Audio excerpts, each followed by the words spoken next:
জাতিসংঘের এক রিপোর্টেই পলাতক স্বৈরাচার শেখ হাসিনার গলায় পড়েছিল এক কাঁটা। সর্বস্ব হারানো আওয়ামী লীগের শেষের শুরুটাও হয়েছিল সেখানেই।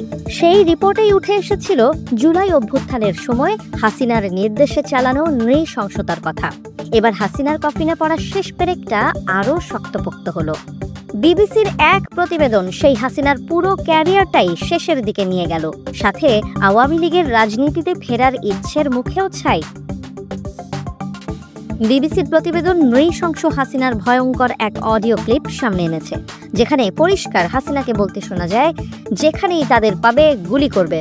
ফাঁস হওয়া এই অডিও ক্লিপে এমন একটি কণ্ঠ শোনা যায় যা ক্ষমতাচ্যুত ফ্যাসিস্ট শেখ হাসিনার।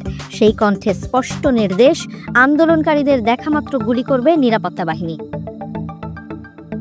বিবিসি এবং একাধিক আন্তর্জাতিক মানবাধিকার সংস্থা বলছে, এটি সম্ভবত এখন পর্যন্ত শেখ হাসিনার বিরুদ্ধে সবচেয়ে জোরালো প্রমাণ যে তিনি সরাসরি গুলি চালানোর নির্দেশ দিয়েছেন। এই অডিও ক্লিপের সূত্রপাত 18 জুলাই 2024 শেখ হাসিনার সরকারি বাসভবন গণভবনে। সূত্রের দাবি, সেদিন রাতে একজন ঊর্ধ্বতন সরকারি কর্মকর্তার সঙ্গে কথোপকথনের সময় এই ভয়াবহ নির্দেশ দেন পলাতক স্বৈরাচার। যদিও কে এই অডিও ফাঁস করল তা এখনও ধোঁয়াশা।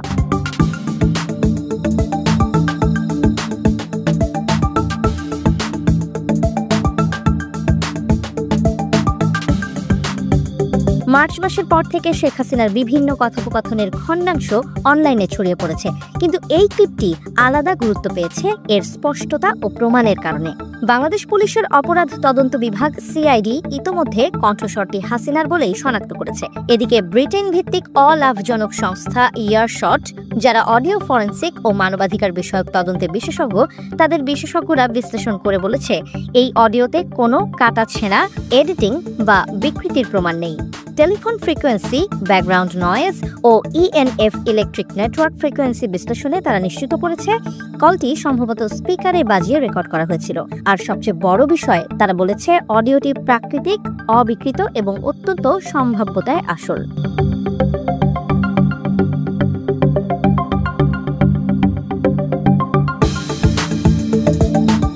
ব্রিটিশ আন্তর্জাতিক মানবাধিকার আইনজীবী টবি ক্যাডম্যান, যিনি বাংলাদেশের আন্তর্জাতিক অপরাধ ট্রাইব্যুনালের পরামর্শক, তিনি বলেন, এই রেকর্ডিংগুলো শেখ হাসিনার বিরুদ্ধে চলমান তদন্তের প্রেক্ষিতে অত্যন্ত গুরুত্বপূর্ণ। এগুলো কেবল ভাষাগত প্রমাণ নয়, প্রযুক্তিগতভাবে নিশ্চিত এবং অন্যান্য আলামতের সঙ্গে মিলে যায়।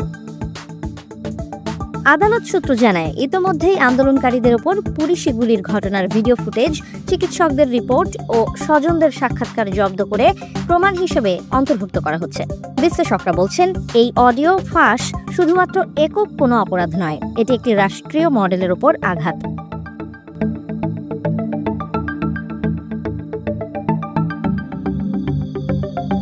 ফলে হাসিনার রাজনীতিতে ফেরার আশা দুঃস্বপ্ন।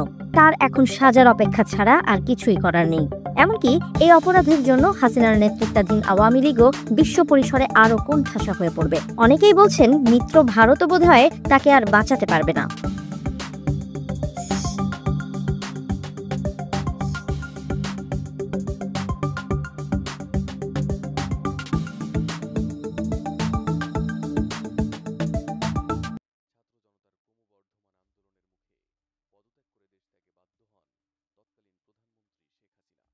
দেশের রাজনৈতিক পট পরিবর্তনের 1 বছর পূর্ণ হতে চলেছে। আন্তর্জাতিক অপরাধ ট্রাইব্যুনালে শেখ হাসিনা সহ তৎকালীন প্রশাসনের বিরুদ্ধে গণহত্যা ও মানবতাবিরোধী অপরাধের বিচার শুরু হয়েছে। এরই মধ্যে শেখ হাসিনার একটি কল রেকর্ড প্রকাশ পেয়েছে, যেখানে আন্দোলন দমন করতে ছাত্র জনতার ওপর মরণঘাতী অস্ত্র ব্যবহারের নির্দেশ দিতে শোনা যায় তাকে। সংবাদ মাধ্যম বিবিসি ওই অডিওর সত্যতা যাচাই করে অনুসন্ধানী প্রতিবেদন করেছে। কল রেকর্ডটি আদালতে উপস্থাপনের প্রস্তুতি